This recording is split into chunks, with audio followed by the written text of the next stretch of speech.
Hello everyone and welcome back to the channel. Now, most of the games that I play, they do end up becoming videos on the channel at some point, but sometimes I play a game that's just for me, or maybe I'll think I'll make a video about it and change my mind. But I do still think that I'd be interested in talking about a lot of these games, and so that's what this video is going to be about today.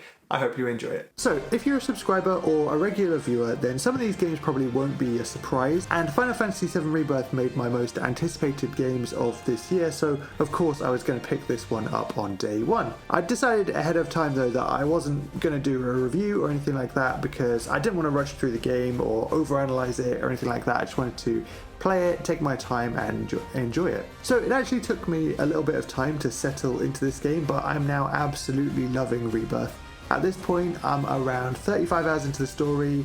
I've just got to chapter 12. I'm not rushing the main story by any means, but it is what I'm finding the most interesting, so that's what I've been spending most of my time with the game doing. Final Fantasy VII Rebirth sort of takes what I didn't like so much about the Final Fantasy VII Remake and it improves upon it. I did really enjoy that too, and I beat it the first weekend that it came out, and it's possible that my criticism of the game is because I played it in such a short space of time, but I really did feel like that game stretched out too long. And I don't know if Rebirth has taken a bigger section of the original game, but it doesn't feel as artificially extended. I mean, sure, it seems like it's possible to play it for a huge long time, but it feels much more like you can do it at your own pace. Remake was mostly linear, and there were certain points where side quests became available, but I felt a little bit forced to do them because I knew that if I skipped them at this point, I couldn't go back. Whereas in Rebirth, there's a bunch of side activities to do, and yeah, sure, at certain points in the story, you're locked into a scenario, but once you come out of that, everything else opens up again. So it really doesn't matter if you don't feel like doing side quests at a certain point in the game, because you can come back to that area later and sort of take them on whenever you want to, and I much prefer that. I'm also amazed at just how much content they've actually created for this game. There are a lot of mini games, side quests, there's some open world filler type stuff as well. The different zones have different methods of getting around. Like, sure, most of them are chocobo, but some of them climb, some of them bounce on giant mushrooms. And, you know, one zone you get a truck to drive around in. A lot of the side quests seem to have their own music, and that music actually changes when you then get into combat. The game is just huge. There's so much here. Sometimes there can be lulls in the story, and the story actually wasn't quite what I was expecting, but I am still enjoying it. Sephiroth isn't really around loads at this point. I kind of thought it would be this huge fight against evil, but it's not really been that. It's more of an adventure with friends as you sort of figure out exactly what evil is being planned and how you're going to stop it. But I really care about these characters. I've got some favourites, but I basically like the entire party. Something that I think is maybe a bit unusual to me is that I'm sort of experiencing the Final Fantasy VII saga backwards compared to most people, and that's because I never played the original Final Fantasy VII, but I played Crisis Core when it came out on PSP. So I've always had that story in my mind when it comes to Final Fantasy VII, and especially when playing Remake and Rebirth, I keep thinking about the original Crisis Core story. And it's been really cool seeing places like Gongaga, which I already knew is where Zack's from.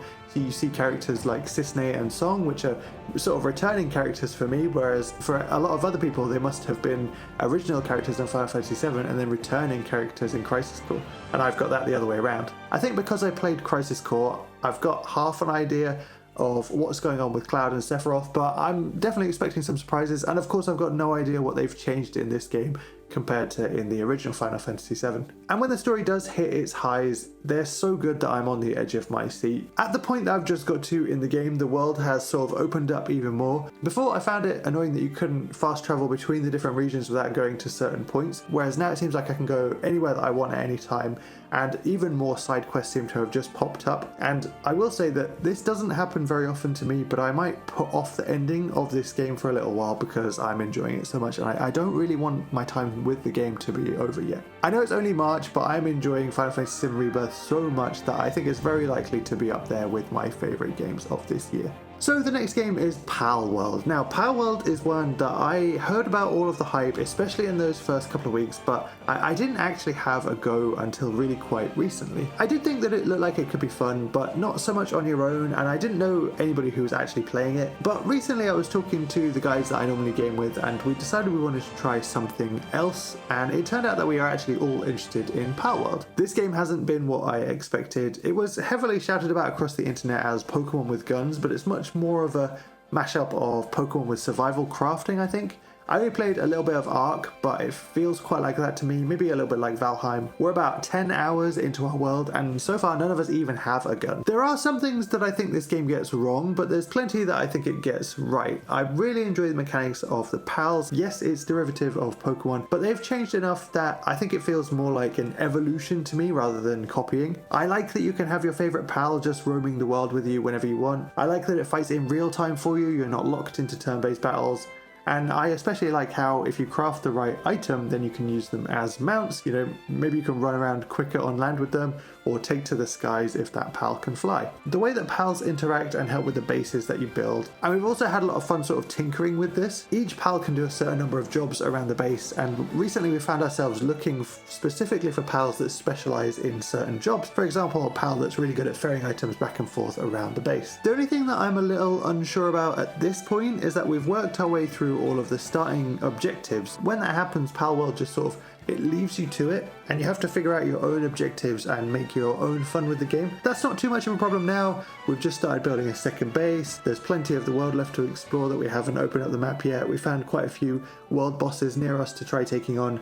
But with these types of games, I do prefer it when the game points you in a certain direction and gives you objectives to complete. Next up is another PAL game. Just coincidentally, this one is Palia, and I'm playing this on Nintendo Switch with my wife. Disney Dreamlight Valley was the last game that we really spent a lot of time playing together. Since then we've tried a few others, and Palia is the latest game that we're having a go with to see if we like it. If you don't know much about this game, it's sort of like a cozy farming game, a bit like Stardew or Dreamlight Valley, but it's got an online element and it's free to play as well, and it being free really helped us decide to give it a go. We're still settling into this, but I could see us playing it for quite a long time. My wife likes games with quests, but doesn't really like games with combat, which so far means that this is going well because it does have a lot of quests. There's not really any combat. The closest thing to combat is hunting, which you then use for crafting. I've liked being able to jump across to each other's servers, run around, visit our homes and farms, and the good thing is that if you're in a party with someone and you're doing the same thing as them, so maybe like fishing, you get extra bonuses compared to if you were just doing it on your own, so the game incentivizes running around together. A couple of things I'm not sure of at this stage, so we'll have to see how they play out. The first one is that the performance on Switch feels pretty rough to me. The loading times are long, graphics are pretty pixely, and the frame rate feels quite choppy at times. I think the game does have cross-play and cross-progression, so if it continues to bother me, I think I do have the option to try it on Steam Deck at least. The second thing is that it seems like most of what you do is crafting and farming.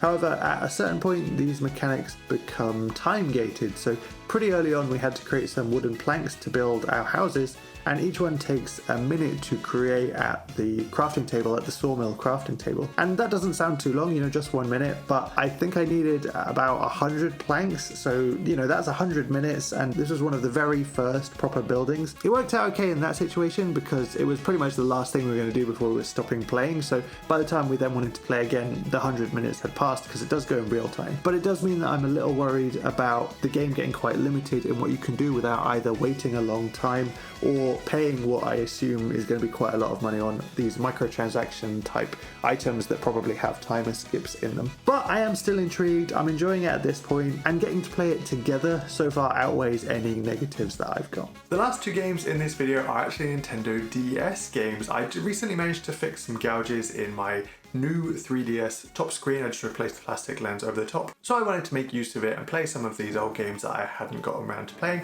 But because we were coming up to about 4 years since Animal Crossing New Horizons was released, I was thinking about Animal Crossing and I thought I would give Wild World a go. So I played this game for a couple of weeks, but eventually I did put it down. I did think this one I might make a full video on, and I was enjoying it to start with. You know, I liked how Tom Nook got you to work for him in his shop as a tutorial, and the villagers do seem much more interesting than in New Horizons. I can definitely see why people say the villagers have slowly gotten softer as the games go on. So for example, in this one of them just kept insulting my face, and at first I thought it was because I was wearing a mask. You know, the mask was the only sort of headgear that I got. It was the first piece of headgear, and I wear glasses and it kind of looked like glasses, so I just decided to put the mask on, and I thought that was why this villager was, you know, insulting my face. But actually later on in the game I took it off and he still did it. Somehow I got one of the same starting villagers in Wild World that I did when I first played New Horizons, and that's Nibbles the green squirrel. And I was also pretty excited for the red turnip that you have to water every day for guaranteed profit. So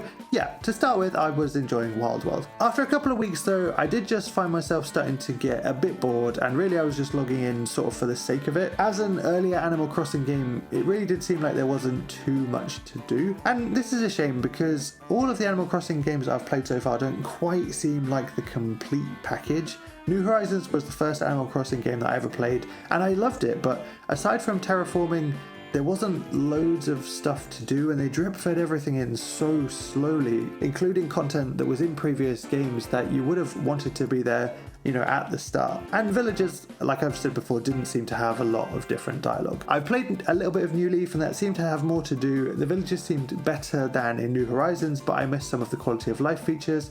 And then Wild World I think has the best villagers, but not too much else. I'd definitely play another Animal Crossing if one comes out in a few years' time. I'm just kind of hoping that maybe they can take what's good in all three of those games and bring it forward into one amazing new Animal Crossing game. So the last game is Dragon Quest IX on the DS. Now this one I've not actually played too much of recently because I started to play it a couple of weeks before Final Fantasy came out, and since then I've shifted my attention because I can only play one giant RPG at a time. But I'm hoping very much to come back to Dragon Quest IX after I finish Final Fantasy. I'm determined at some point I will actually beat a Dragon Quest game. I really love the idea of these huge classic RPGs that are so in depth with their mechanics, the world, the characters, the monsters.